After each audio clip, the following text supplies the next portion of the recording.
So my name is Tenzin Somki and I'm from Blue Mountains, Katoomba, and I'm 18 years old and I came to Australia in 2008 when I was 2, and this is my first time attending Lobby Day. My name is Sering Somo, and I represent Waka Waka Tibetan community.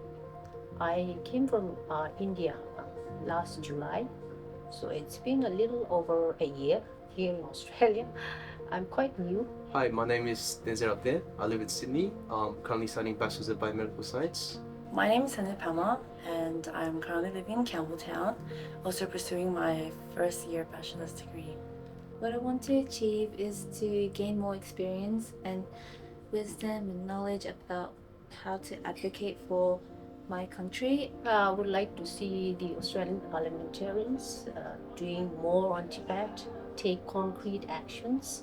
Through this lobby day, the main goal that I'm trying to achieve is I'm trying to inspire other youth. As a young Tibetan, I think it's our role or our duty to raise those awareness to the politicians or any other people about what's actually happening in Tibet. To speak out for those who have to be silent. Not only means making a case for Tibet at the parliament, but also meeting fellow Tibetans, young Tibetans, getting inspired by their energy and their passion for the Tibetan cause. Lobby Day to me is a sense of hope. When Tibetan we say rewa, so it's a sense of hope that one day Tibetan issue is going to be solved, and one day we're going to go back to Tibet. That's the hope.